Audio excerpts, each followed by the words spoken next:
Social Changes, Chapter 5, Matrimonial Acts. The passing of the Legal Aid Act in 1949 allowed the possibility of divorce. By the middle 50s, there were about 25,000 divorces a year. Of those divorced, 3/4 remarried. Of the women married, over 700 in every 1,000 went up the aisle. The average number of children per family was 2.3. The extended family group which persisted longest was mainly in the country, not the industrial towns. It was the professional family which split to form the nuclear family unit. The consumer society was born through even though women remained in the home. Women were having fewer babies, and some went out to work. Sharing the household chores began to take hold, particularly on the new nuclear families. At the time of the Festival of Great Britain in 1951, there were nearly 1,100,000 single men and women in the United Kingdom. 10 years later, that figure hardly changed at all. The following 10 years saw figures showing far more men, 1,200,000 to just 11,000 for women. The statistics show that between the ages of 20 to 24, there were over twice as many women of that age group getting married. It was an age of early marriages. Further statistics show that divorce reached a peak a couple of years after I was first married, and looking back, I wasn't aware of the figures or change in the law and practice. And even though these figures were available, conversations at work didn't follow the advent of legal aid in 1949 to make comment. In 1950, I was an apprentice in a printing factory. My job as a lithographic artist had changed little from the practices 100 years before. The journeyman's social and political outlook at home and in the work studio were similar to those held between the two world wars in the 20s. There was no talk of marriage, sex, children, or divorce. They never mentioned the changing role of men in society or the advance of women's liberation. However, it is true that Americanism was rife. What was happening there, seen through the newsreel camera and drama on the cinema screen, was copied here, and in both countries divorce was rampant. 50% of all marriages were ending in divorce, and single parenthood was increasing. A royal commission was set up the same year as the Festival of Great Britain. It was charged with the task of suggesting a change in the law from that contained in the Matrimonial Act nearly a quarter of a century before, which permitted divorce only on the grounds of fault, evidence of adultery, cruelty, and desertion, of 3 or more years. It was thought that perhaps divorce should be possible when a marriage was irretrievably broken, after a period of time. The Commission identified some changes in society, that people's lives were changing relative to the structure, proclaiming that it wasn't popular belief or disseverance of moral codes, and in the end the Commission was thought of as weak and ineffectual. Later, newspapers asserted that family life was doomed. It was put down to better education, higher standards of living, and women's liberation. All these three were bound up in the emancipation of women and seen as a social problem, and indeed a modern crisis. The general view was that the marriage vows were not being taken seriously, that there was no social slur attached to the act of divorce. It was summed up, described as an age that lacked stability, and presumably the newspapers were as much looking at the individual scene as the social one. once convention had been undermined, it wasn't likely to be propped up. And in the 1960s, judges and registrars were allowing liberal interpretations. Irretrievable breakdown in marriage. The Divorce Reform Act of 1969 allowed irretrievable breakdown as grounds for divorce, but it was still evidence to one of the three causes: adultery, desertion, and cruelty, known as the behaviour ground. It was in fact a lessening of control, agreeing to permissive legislation to allow a more satisfactory state of family affairs by replacing an unsuccessful union. In the 1980s view of marriage and subsequent divorce, the children were declared by social workers and family liaison officers as of chief concern. This was not wholly true. They were in fact bit players.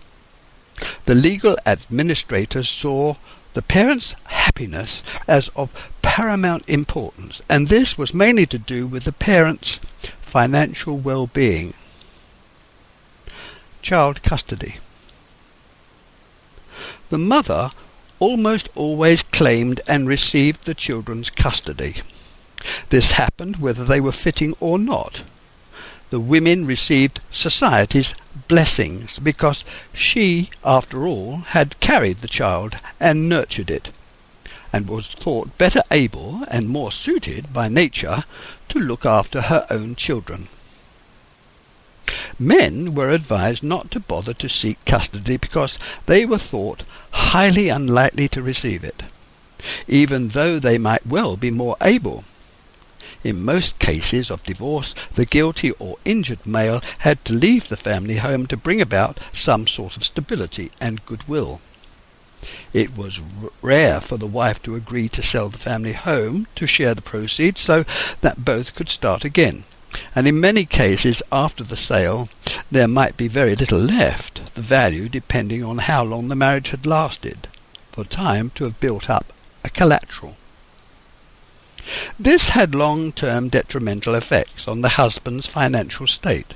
The house, his main source of collateral, likely to form financial stability in old age and provide a pension, was given away for a percentage, usually 20%.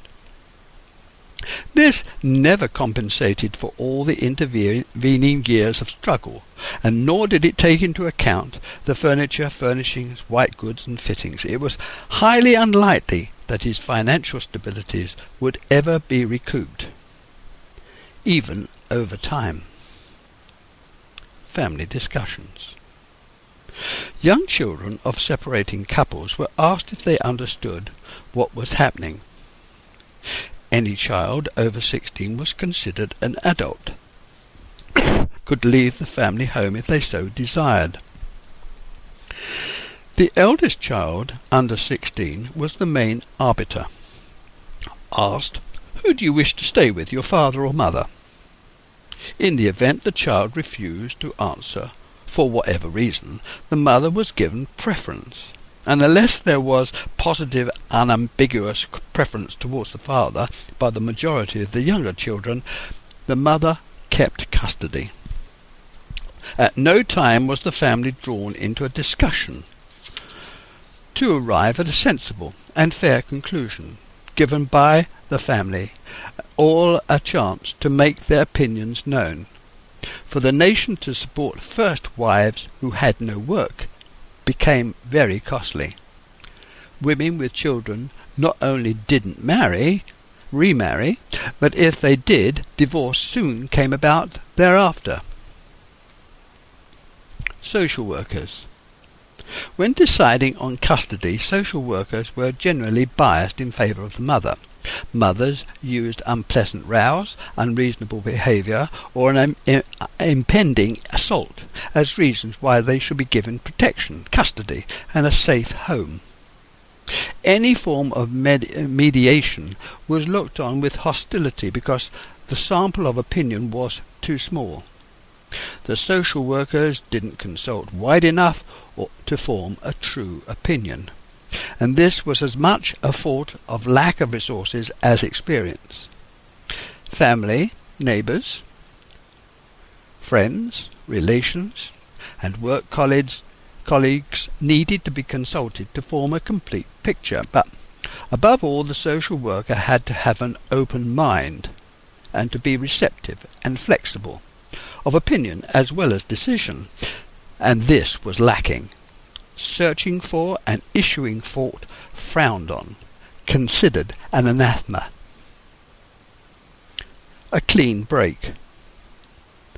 By 1980 it was considered fitting, after legal separation had been decreed, that a clean break was now ordered. The assets divided. The wife took up work to support the family whilst continuing to live in the home and look after the school children. The ex-father's portion of the estate's assets was to be paid when the youngest child reached 18 or left full-time education. A clean break was considered a method whereby both parents were happily provided for. In reality, it had to be unfair on one or the other, or both of the parties. It needed a great deal of financial planning to survive without becoming financially crippled. The numbers of the divorcing couples led to a social change, a cultural shift. Mothers of young children went to work, new relationships were tried, family security was threatened, young mothers put themselves about, child carers abounded, kindergartens opened, child welfare suffered, and television watching and video games playing took the place of family get-togethers, and family eating patterns changed too. Parenthood took the place of mother or fatherhood. Young mothers lost the art of nurturing and close parenting. There was too much to do, and too much to think about. The now separated fathers started searching to find another partner. They found being on their own lonely and disquieting. Visiting their old home to take out the child brought back too many unhappy memories. The blame culture took on a new meaning, for now they felt unwanted and cast aside. Seeing a lack of moral duty, permissiveness and behavioural laxity, which historically the father demanded and controlled as master of the home. The application for divorce started a process that began with gathering the factual information together, leading to consultations and a period of time to give space for reflection. Any form of meeting, get-together or mediation was used to help form cooperation, opinion and agreement, to include discussions about children's education and financial provision, holiday cover, the resumption of work and pension provision. Another period of time was allowed to pass for further reflection. Divorce. The divorce trend rose, and has done ever since 1910, and the marriage trend declines. Lone parenting and cohabitation have both been on the rise. The national shortage of foster parents worries local authorities. It is indeed a worrying state of affairs. At least 50% of all children are from divorced couples, and women are more likely to have a number of divorces rather than men, 90% retaining custody of their children. Divorce is expensive.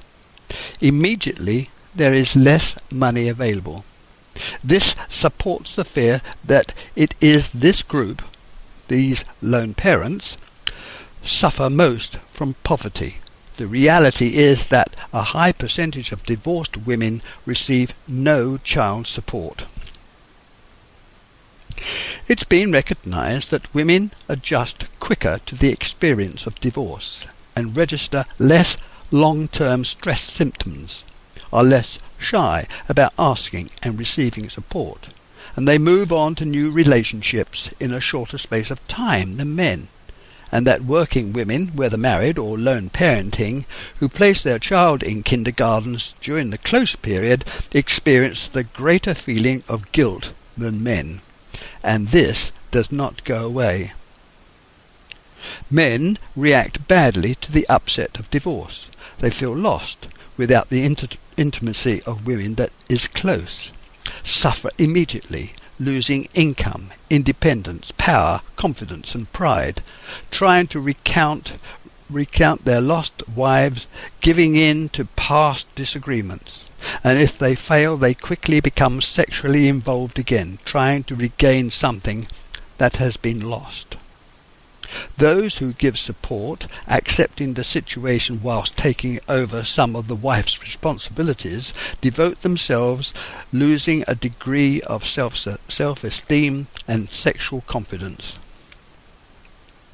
The effects of divorce on children are mixed. It depends on the age of the child, where in the birth hierarchy they are situated, which relates to the length and quality of their relationship to each of their parents. The build-up to the separation of the parents and eventual divorce, the effects separation and divorce has on the parents, that dictates the amount of quality time that they can spend on each child. And the sex of the child plays a part too. Young boys become vindictive, angry and hurt, losing concentration, motivation and energy. Young girls not only lose concentration, but become depressed, unfocused and lack confidence, and lose their appetite, have disturbed sleep patterns and suffer from headaches. By far the greatest problem for family counsellors is trying to describe to the parents how their actions are going to affect their children's lives forever. It's all very well having the parents accept their errors many years down the line. The damage by that time has been well and truly done. It is the child's initial shaping by good parenting which will stand both the child and its parents in good stead. At the core of that good parenting is discipline, by the child knowing what's right and what is wrong. Society should exhibit and channel good behaviour in its workings, which, unfortunately, it conspicuously fails to do, so that in the end the parents has to be even more insistent upon good ethical behaviour prescribed as in religious texts. The no-fault debate. It was considered sensible to accept the application of divorce as enough proof that a marriage was irretrievably broken down, and that any question of why it had broken down was immaterial.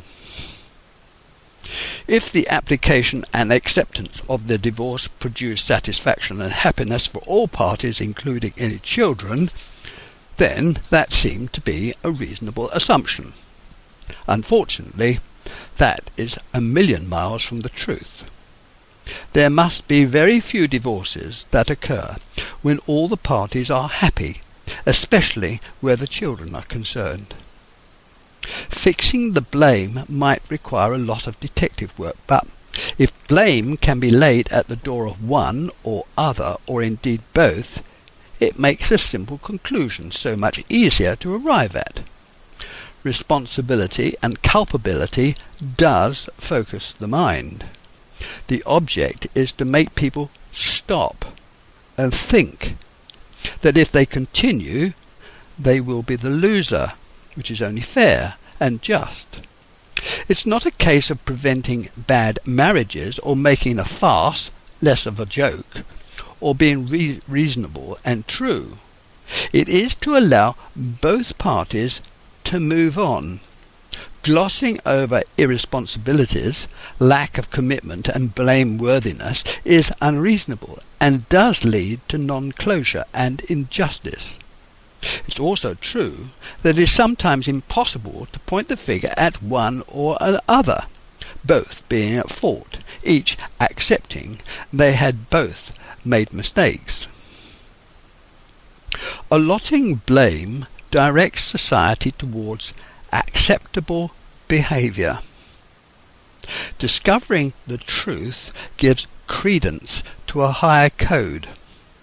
Society should fix moral standpoints.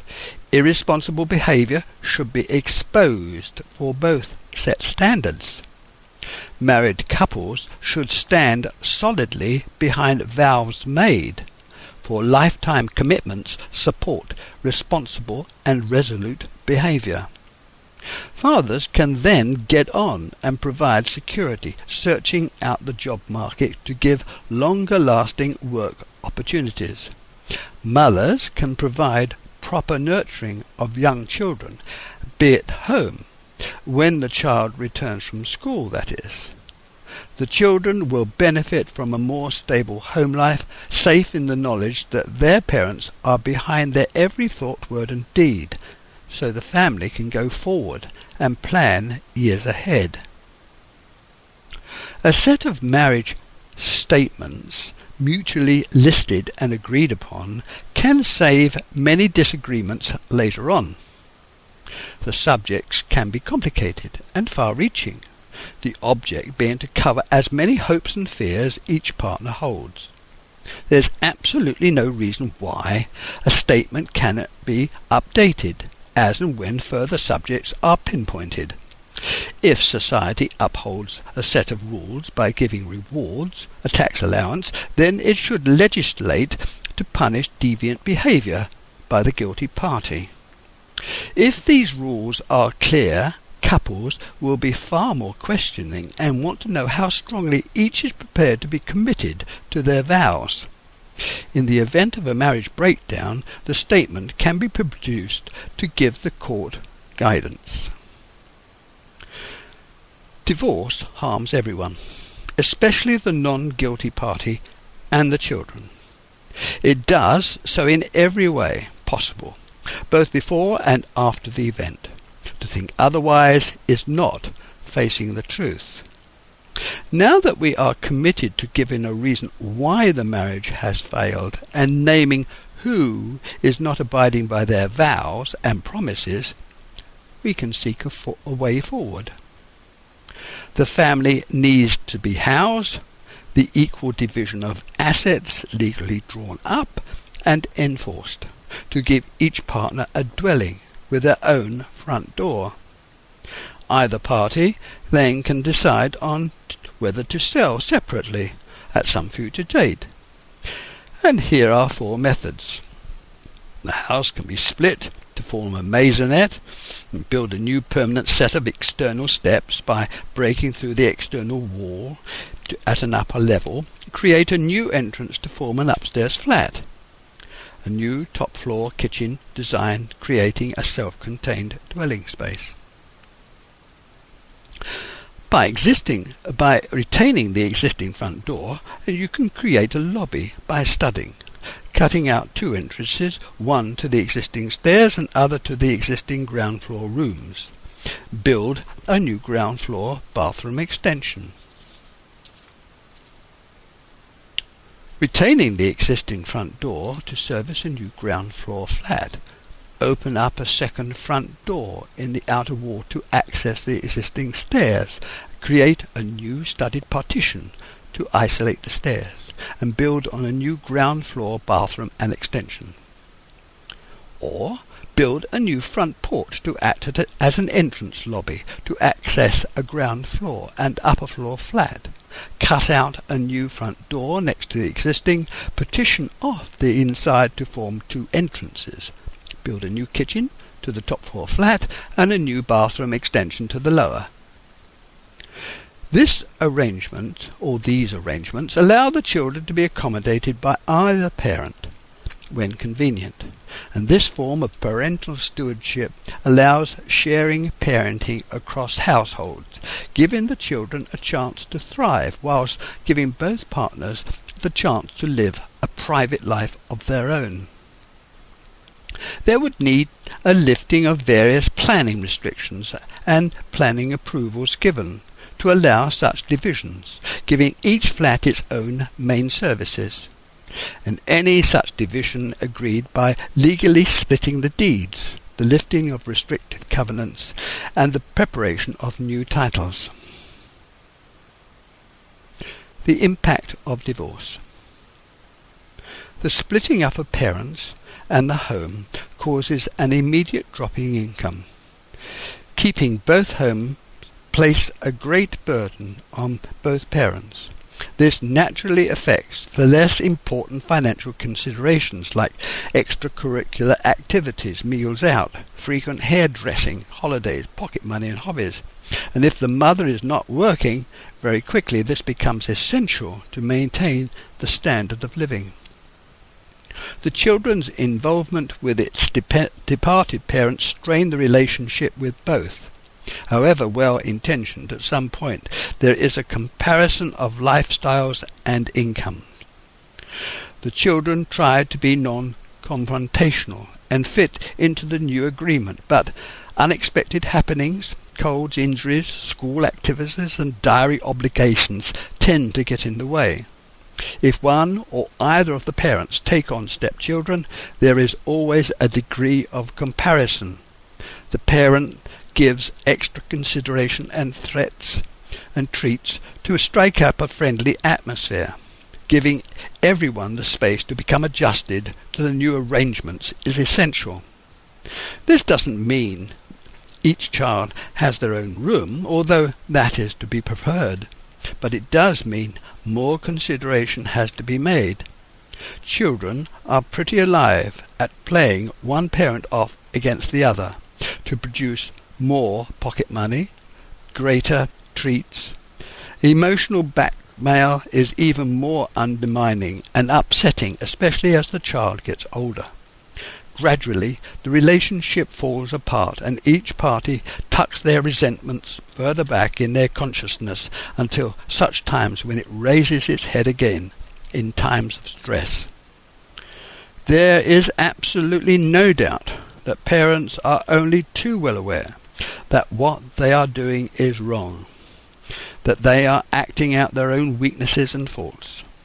The children's well-being is the most important consideration, and nothing should come before it. However, we are dealing with human beings who cannot rise above their own selfishness and feel they must come first in all things. There is a certain amount of wanting the status quo to continue, to give everyone a chance to review this new situation which might evolve to suggest a better way out, where all will be satisfied. That is an almost impossible hope. As soon as the innocent party is confronted with their partner's changed desires, the marriage is all but over. From that moment on, any attempt to recover lost ground is tripped by the slightest reversal. Telephone calls, mail cards, child's ill-considered remarks, and neighbours' nosiness. Later on in life, the guilty party finally accepts they were at fault, which unfortunately might make them feel better, but the hurt lives on with their children. Resentfulness. All human beings are resentful. It's a simple statement to make, but true. It may be that you, as the eldest, are expected to look after your siblings, or you may be the second son and see all the efforts being directed towards your elder brother, or that you are being compared to that little horror in the next road. The list is endless. In normal circumstances, these comparisons and gripes are easily absorbed and masked by everyday events. There has been much written on letting such feelings go, to look on the positive side, whatever that is, or that you shouldn't feel guilty. Such thoughts really do not cast aside, cover over, or correct the hurt. Time, too, doesn't always prove to be the healer. What is needed is a more light-hearted view of the instance which has caused the bad memory. It's amazing how even the most applauded, endowed, and blessed person can hold grudges, usually based on perceived lack of attention and support in their early stages of life. Some individuals are loath to grant concessions for another's humanity, weaknesses and tardy behaviour, as if they too are perfect or not capable of such similar weaknesses. Age grants knowledge and experience. No one is perfect, and we all suffer from ill-chosen words, false promises, and forgotten dates. Having children guarantees that you are going to be in the firing line, and that at moments of stress and anger you are going to get it in the back of the neck. Although this is of little comfort, in time everyone comes to the conclusion that one's parents weren't so bad after all, and hopefully that realization comes about sooner rather than later, and that you're still alive to see the day when it does. Meek and mild, strong or aggressive. I wonder what type of human being you want your child to grow up to be. You may have visions of great statesmanship, a motor racing star, golfer or tennis player, perhaps a beauty queen, pop singer or other celebrity. Would you admit to any or none, but want a happy and fulfilled adult, confident in its own ability, appreciating the world about and the sky above? Like all parents, you want the best for your child, and at first you have the confidence, strength and fortitude to make that dream come true. Unfortunately, you're only human, and wake up to reality. The world is not a simple place, paving the way for you and yours, but caters for many others, all clamouring for a slice of the action. Many parents consider that they should introduce their child to the sports field to keep them fit and healthy, able to cope with success and failure, integrated with fellow team members, achieving a similar goal, all together, pulling, eventually becoming friends for life. Children need a common goal that has at the end a reward. Achieving that prize accords attention and respect. Sports, whether on the field, track or field, require coordination, quick reactions and strength. And we know that practice makes perfection, and practice needs dedication. And both of these goals stand us in very good stead. Physical fitness makes a person confident, makes people alert and aware of all about them, reduces illnesses and prevents depression. However, like all human endeavours, care must be taken to see that too much emphasis is not laid on having to win, for not everyone can stand on the rostrum. There has always got to be a loser, and if you keep on losing, you could give up and admit failure, and that's no good. So the wise parent keeps a wary eye on their child's chances of success, channeling their offspring to a particular skill where they can succeed and become fulfilled. There is much to commend teaching craft skills that teach survival, constructing toys and games that need knowledge of operating hand tools and everyday materials. Having knowledge of the local fauna and flora, being able to recognize wild flowers and being able to identify a particular beetle. Joining a local rambling club or natural history society, geographical group, is a good way to advance knowledge of the local wildlife and terrain. Climbing, walking, exploring and map reading are all good outdoor pastimes. You don't have to be the toughest, nor the most aggressive to have a fine circle of friends, but you do have to be interesting, knowledgeable and alert, being the most popular child on the block because you're thoughtful, kind and considerate is a jolly good goal, and you will most certainly have a far more fulfilled life. To be fit and healthy in mind and body is the aim, that you are able to become complete as a happy individual. That's the prize. Conclusion. When researching this work, reading the experiences of others, their separations and final divorce, it remains difficult to suggest better solutions for an age-old problem. The difficulties arise, as in all marriages, a long way after reasonable discourse is possible. Positions are rigidly held, resentments harboured and fostered, and opinions shouted from the rooftops. Any sensible mediation is impossible until each party genuinely apologizes to the other for mistakes made. Just consult the 1996 Family Law Act, Informal Meetings. If a third party is involved who is part of the reason why the marriage has broken down, the remaining partner is facing separation and loneliness whilst coping with shattered dreams and destroyed plans. It's not always the case that the guilty party walks away. They may be in daily contact, rubbing salt in the open wounds. The mental stress, having to pick up the pieces and start again, when energy levels and perhaps health not so good, all compound the situation. What is good for the children is used as an excuse to try and find a quick solution. This is obviously the wrong approach. One or other of the parents is still likely to be involved with the children's care, and if unhappy, stressed, and momentarily mentally incapable, nothing is going to be done of a satisfactory long-term nature until that problem is resolved. Children are far more likely to come through the trauma of divorce if their parents are properly housed and comforted, capable of giving them shelter, even though it may be only for a short-term arrangement. Many unsatisfactory marriages start when the couples see each other walk down the aisle. They question themselves what their motives are and if they are the right ones.